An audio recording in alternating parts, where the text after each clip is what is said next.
আসসালামু আলাইকুম। আজকে ডিফারেনশিয়াল জিওমেট্রি সাবজেক্টের চ্যাপ্টার 2 সারফেসের কয়েকটা প্রবলেম সলভ করব। তো এখানে প্রথমে আছে প্রবলেম 20। বলা আছে এক নম্বরে বলা আছে দেখাও যে M DU plus N DV equal 0 হতে উৎপন্ন রেখাগুলো E N minus F M DU plus F N minus G M D V equal 0 হতে উৎপন্ন রেখাগুলোর সাথে উল্লম্বিক। আর 2 নম্বরে বলা আছে এটার সাহায্যে দেখাইতে হবে যে আর ইকুয়াল এ কস থিটা বৃত্তসমূহের লম্বজোট নির্ণয় করো। তো এখন প্রথমে আমরা এটা সলভ করে নেব। প্রথমে আমাদের দেওয়া আছে যে M DU plus N DV equal 0, এটা আমাদের প্রথমে দেওয়া আছে। তো এখানে আমরা ডিভি বাই ডিইউ ও del V by del U দিকদ্বয় পরস্পর লম্ব হলে আমরা প্রথম পড়ে আসছি যে এটা যদি পরস্পর লম্ব হয় তাহলে হচ্ছে E plus F DV by DU plus del V by del U plus G DV by DU del V by del U equal 0। আর এটাকে আমরা 1 নম্বর সমীকরণ দিলাম। এখন এই যে এটা হচ্ছে আমাদের দেওয়া আছে, এটাকে লিখে আমরা 2 নম্বর সমীকরণ দিলাম। প্রথমে হচ্ছে আমরা যদি এই এমটাকে যদি এই পাশে নিয়ে আসি তাহলে এটা মাইনাস হয়ে যাবে, মাইনাস এম ডিইউ হয়ে যাবে। আর এরপরে এই যে ডিইউটাকে যদি আমরা ডিভি এর নিচে নিয়ে আসি তাহলে D V by D U equal minus M by N হয় আমাদের। তো এখন আমরা 1 নম্বর যে সমীকরণ, তো এই 1 নম্বর সমীকরণ হচ্ছে পাই আমরা হচ্ছে ই প্লাস এফ মাইনাস এই ডিভি বাই ডিইউ সমান আমরা পাইছি এখানে minus M by N minus N by N del V by del U plus G, আবার এই ডিভি বাই ডিইউ সমান মাইনাস এম বাই এন আর থাকে del V by del U equal 0। এটা হচ্ছে আমাদের থাকে। তো এখানে আছে ই, এখন এই এফ দ্বারা যদি আমরা এটাকে গুণ করি তাহলে minus F M by N plus, এখন যদি আমরা এই F del V by del ইউটাকে যদি এফ দ্বারা গুণ করি তাহলে ডেল ভি বাই ডেল ইউর সাথে এফ থাকে। আর এইখানেও আমাদের হচ্ছে একটা আমাদের del V by del U যুক্ত একটা বাক্য আছে, এইটা আর এইটা আর F del V by del, এটা থেকে যদি del V by del U common নিই তাহলে এইটার মধ্যে এই F del V by del U থেকে যদি del V by del U common যায় তাহলে এখানে থাকে হচ্ছে আমাদের এফ, আর এখান থেকে যদি এই ডেল ভি বাই ডেল ইউটা কমন যায় তাহলে এখানে আমাদের থাকে মাইনাস জিএম বাই এন। এই ডেল ভি বাই ডেল ইউটাকে আমরা ব্র্যাকেটের বাইরে লিখলাম ইকুয়াল 0। এখন এই দুটোর মধ্যে যদি আমরা লসাগু করি তাহলে নিচে থাকে এম, আর তাহলে এখানে থাকে আমাদের EN minus F M plus, আর এখানে যদি আমরা এটাই করি তাহলে নিচে আমাদের এন আর এফ যদি গুণ করি তাহলে এফ এন মাইনাস এনের মধ্যে যে একবার তাহলে এখানে থাকে minus GM del V by del U equal 0। তো এখানে আমাদের এই যে নিচে যে এন আছে এনটাকে যদি আমরা আড়াআড়িভাবে 0 এর সাথে গুণ করে দিই তাহলে এপাশে চলে যায় 0 হয়ে যায়, আর উপর যদি আমরা ডেল ইউ গুণ করে দিই তাহলে এইখানে থাকে EN minus F M del U, আর এইখানে ডেল ইউ যখন গুণ হবে তার নিচে ডেল ইউ উপরে ডেল ইউ কাটা চলে যায়, থাকবে ডেল ভি ইকুয়াল 0। এটা আমাদের থাকবে। তো এখন EN minus F M DU plus F N minus G F DV equal 0। অতএব EN minus F M DU plus F N minus G N DV এটা ইকুয়াল আমরা 0 পাইলাম। এই যে প্রশ্নে আমাদের যে এটা দেখাইতে বলছিল এটা আমরা দেখাইছি যে EN minus F M DU plus F N minus G M DV equal 0। এটা আমাদের রেখাগুলো সাথে উৎপন্ন রেখাগুলোর সাথে উল্লম্বিক, এটা আমরা দেখাইছি। এখন আমরা এই যে R equal to A cos theta বৃত্তসমূহের লম্বজোট নির্ণয় করব। তা আমরা জানি এক্স ইকুয়াল হচ্ছে যে R cos theta R sine theta, যে এটা যে যখন আমাদের আর ইকুয়াল এই কস থিটার কথা বলছে সাইন থিটা, তাই যখন আমরা এই আর এর সাহায্যে অন্তরীকরণ করব তখন এখানে থাকবে আবার কস থিটা আর এখানে থাকবে আমাদের সাইন থিটা। তারপর যখন আমরা থিটার সাপেক্ষে করব তখন আমাদের এটাকে যখন থিটার সাপেক্ষে করব তখন মাইনাস আর সাইন থিটা, কস থিটাকে করলে যেহেতু মাইনাস আসে মাইনাস সাইন থিটা, তাহলে আমাদের এখানে আসবে মাইনাস আর সাইন থিটা। আর এখানে হচ্ছে আমাদের থাকবে সাইন থিটাকে করলে আমাদের কস থিটা, তাহলে আমাদের থাকবে হচ্ছে আর কস থিটা। অতএব ই সমান আমরা লিখতে পারি এক্স আর ইন্টু এক্স আর, এই যে দুইটা আর এক্স এটা দুটো অন্তরীকরণ পারি স্যার, এটাকে যদি আমরা ডট গুণ করি 2 বার গুণ করি তাহলে আমাদের cos theta into sine theta, এটাকে 2 বার গুণ করলে আমাদের আসে কস square theta plus sign square theta equal হচ্ছে আমাদের 1। আর এফ সমান আমরা জানি এর আগে যে ধরে আসছি ই সমান হচ্ছে X U dot X U, F সমান তো এখানে আছে আমাদের এক্স আর এক্স আর, আর এফ সমান আগের বার ছিল X U into X V, আর এখানে যেহেতু আর থিটা আছে তাহলে এখানে আমাদের আসবে X R dot X theta. এই দুটোকে গুণ করলে আমরা পাই minus cos theta R sine theta plus, এরপরে এটা sine theta cos theta R cos theta গুণ করলে প্লাস আর সাইন থিটা কস থিটা, তো এটা প্লাস এটা মাইনাস, এই দুটো 0 হয়ে যায়। এরপর জি সমান হচ্ছে আমরা যে পড়ে আসছি X B dot X B, এখানে যেহেতু থিটা আছে জন্য X theta dot X theta, তো এটা সমান এটাকে 2 বার গুণ করলে হয় এই মাইনাসটা প্লাস হয়ে যায়, তখন হয় R square sine square theta plus R square cos square theta. তো আমরা জানি sine square theta plus cos square 1, তো এই দুইটা আর স্কোয়ার যদি এই দুইটা থেকে কমন নিই তাহলে R sine square theta plus cos square theta যেহেতু 1 হয় তাহলে আর স্কোয়ার ইন্টু 1 ইকুয়াল হচ্ছে আমাদের আর স্কোয়ার। তো এখন আমাদের মতো বৃত্তের সমীকরণ দেওয়া আছে আর ইকুয়াল এই কস থিটা প্রশ্নে দেওয়া আছে। তো এখান থেকে যদি এ রাখি আর এই কস থিটাকে যদি আর এর নিচে নিয়ে যাই তাহলে এটাকে আমরা 3 নম্বর সমীকরণ দিলাম। এরপর এটাকে আর ইকুয়াল, এটাকে যদি আমরা আবার আর গুণ করি আর ইকুয়াল এ কস থিটা। এখন এটাকে যদি আমরা অন্তরীকরণ করি তাহলে এটা এপাশে হয় ডি আর এখানে অন্তরীকরণ করলে আমাদের হয় মাইনাস এ সাইন থিটা ডি থিটা। এখন এখানে আছে ডি আর প্লাস আর এটা পাশে নিয়ে আসলে প্লাস হয়ে যায়, এটাকে আমরা 4 নম্বর সমীকরণ দিলাম। এখন আমাদের যে 2 নম্বর যে সমীকরণটা ছিল, এই 4 নম্বর সমীকরণ আর 2 নম্বর সমীকরণ হচ্ছে, এখানে আমাদের 2 নম্বর সমীকরণ ছিল M DU plus N DV equal 0। তো এখন 2 নম্বর সমীকরণ আর এই 4 নম্বর সমীকরণ তুলনা করে পাই এখানে এম ইকুয়াল এখানে পাচ্ছি হচ্ছে আমাদের 1 আর এখানে এন ইকুয়াল পাচ্ছি A sine theta, N sine theta পাচ্ছি এন ইকুয়াল তাই ইকুয়াল আমরা লিখতে পারি। আবার এ সাইন থিটার সমান আমরা লিখতে পারি, এখানে এ সমান পাই আসছে আর বাই কস থিটা, আর থাকে সাইন থিটা বসাইলাম, তাহলে এখানে আমরা লিখতে পারি R into sine theta by cos theta. এটা হলো আমরা 5 নম্বর সমীকরণ। তো এখন যেহেতু আমরা জানি EN minus F M DU plus F N minus G M DV equal 0, এটা আমাদের হচ্ছে 6 নম্বর সমীকরণ। তো এখন এখানে আমাদের যে ই এফ জি এম ও এন এই মানগুলো যে আমরা পাইছি প্রত্যেকটা থেকে, তো এই মানগুলোকে আমরা এই 6 নম্বর সমীকরণে বসাবো। তো 6 নম্বর সমীকরণটাকে যদি আমরা বসাই, প্রথমে এন এর মান এখান থেকে পাইছি আমরা আর সাইন থিটা কস থিটা, এই যে আর সাইন থিটা কস থিটা, আর এই ই এর মান পাইছি আমরা,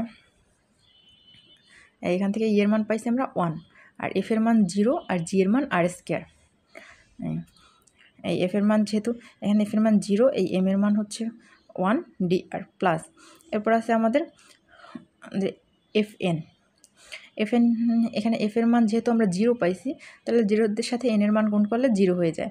জি এর মান হচ্ছে আমরা পাইছি কত, এখানে এই যে আর স্কোয়ার পাই, জি এর মান আর স্কোয়ার, এই আর স্কোয়ারটাকে আমরা লিখলাম ইন্টু, এবার জি এর পর আছে কত এম, এম এর মান আমরা পাইছি হচ্ছে 1, তাহলে 1 এখানে ডিভি, আর কিন্তু এখানে যেহেতু আমাদের ডি থিটা এখানে আমরা এখানে ডি থিটা লিখলাম ইকুয়াল 0। তো এখান থেকে আমরা লিখতে পাই R sine theta by cos theta D R minus R square, এখান থেকে লিখতে পারি R square D theta equal 0। তো এখানে আমাদের আছে sine theta by cos theta D R, এখানেও আছে আর স্কোয়ার, এখানে আছে আর, এখানে আর দ্বারা যদি ভাগ করি তাহলে এখানে থাকবে sine theta by cos theta D R, আর এখানে থাকবে আর ডি থিটা। এখন এটা যেহেতু মাইনাসের, এই ডান পাশে নিয়ে আসলে এটা প্লাসের হয়ে যাবে। এরপর এখানে আমরা লিখতে পারি ডি আর বাই আর, এটা দ্বারা ভাগ করলাম, আর এই সাইন থিটা কস থিটাকে যদি আমরা এই পাশে নিয়ে এসে উল্টাই দিই তাহলে এই কস থিটাটা উপরে চলে যায় আর সাইন থিটাটা নিচে চলে যায়। তাই এখানে এটাকে যদি আমরা সমাকলন করি তাই D R by R cos theta sine theta D theta, তো এখান থেকে আমরা পাই ডি আর বাই আরকে সমাকলন করলে হয় লন আর, আর এই পাশে আমরা পাই ln sine theta plus ln C.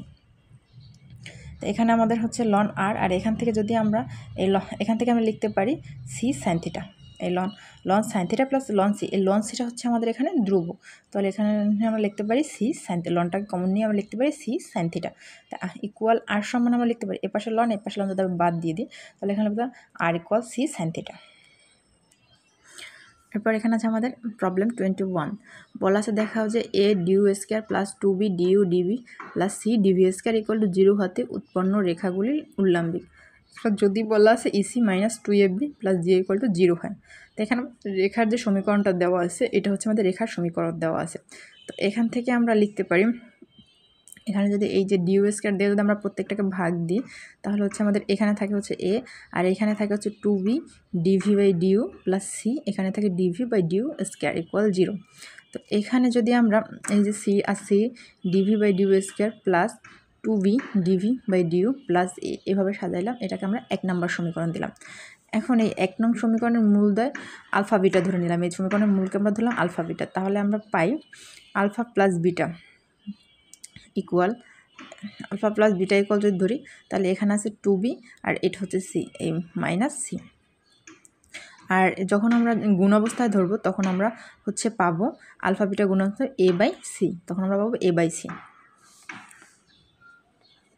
এখন মনে করি আলফা ও বিটা দুইটি দিক, আর ডিভি বাই ডিউ এবং del V by del U দিকদ্বয় পরস্পর লম্ব হলে আমরা জানি E plus F DV by DU plus del V by del U plus G DV by DU del V by del. আগের অঙ্কটা আমরা এটা দেখে আসছি ইকুয়াল 0। এটা হচ্ছে আমরা জানি যে এই যে আলফা আর বিটার দুইটা দিক আর এই ডিভি বাই এই দুইটা যদি লম্ব হয় তখন হচ্ছে আমরা এটা জানি। তখন আলফা ও বিটা নিম্নের সমীকরণগুলোকে সিদ্ধ করে। এখানে যে সমীকরণ আছে সেগুলোকে আলফা বিটা সিদ্ধ করে। এই যে ই প্লাস এফ এটা গুণ অবস্থা, তো এটা সমান হচ্ছে আলফা বিটাতে আলফা প্লাস বিটা আর প্লাস জি ইন্টু এটা গুণ অবস্থা আছে, তাহলে গুণ অবস্থায় আলফা বিটা বসবে ইকুয়াল 0। এই ই প্লাস এফ এই আলফা প্লাস বিটা সমান আমরা পাইছি -2b বাই সি, এই -2b বাই সি, আর আলফা বিটা গুণ অবস্থা আমরা পাইছি এ বাই সি, তো এখানে আমরা এ বাই সি ইকুয়াল 0। তাহলে এখান থেকে আমরা লিখতে পারি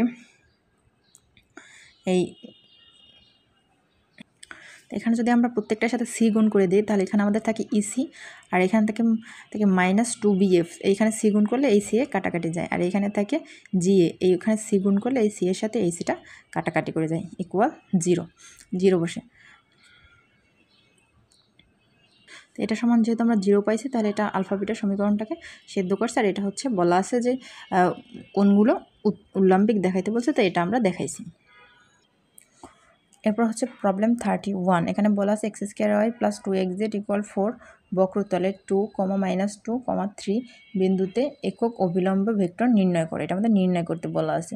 তো এখানে ইফ হচ্ছে xyz তিনটা বিন্দু আমাদের equal x² y plus 2xz, আর এই 4টাকে যদি আমরা এই পাশে নিয়ে আসি তাহলে -4 ইকুয়াল 0। এটাকে আমরা 1 নম্বর সমীকরণ দিলাম। তা এফ সমান এখানে আমাদের হচ্ছে এই এক্স যদি অন্তরীকরণ করি তখন আমাদের 2x হয়। এটাকে অন্তরীকরণ করলে হয় x², এটা বেজে চলে আসে পাওয়ার থেকে 1 বিয়োগ গেলে তাহলে 2x হয়, আর এখানে এক্সটা বাদ হয়ে এখানে থাকে 2z, আর এই 4টা করলে তো 0 হয়ে যায়।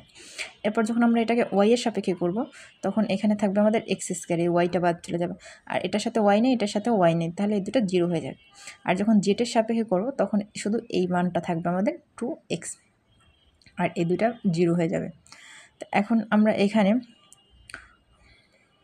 এখন যে শুরুতেই যে আমাদের এখানে 3টা বিন্দু দেওয়া ছিল 2, -2, 3, 2, -2তে এখানে আমরা হচ্ছে এই যে fx সমান হচ্ছে -2, তারপর হচ্ছে fy সমান হচ্ছে fy যখন আমরা নিব এখান থেকে fy যখন মান বসাইলে এই মানগুলোকে যদি আমরা এই 3টাতে বসাই তাহলে fx এর ক্ষেত্রে যখন মান বসাবো তখন পাচ্ছি আমরা -2, fyতে যখন বসাবো এই যে -2 যদি x এর জায়গায় বসাই তাহলে -2 এর হোল স্কয়ার হলে 4, আর fজেটে যখন মান বসাবো তখন এখানে x আছে, তো x এর মান হচ্ছে 2, তো 2 যদি বসাই তাহলে হচ্ছে এখানে আমাদের 4।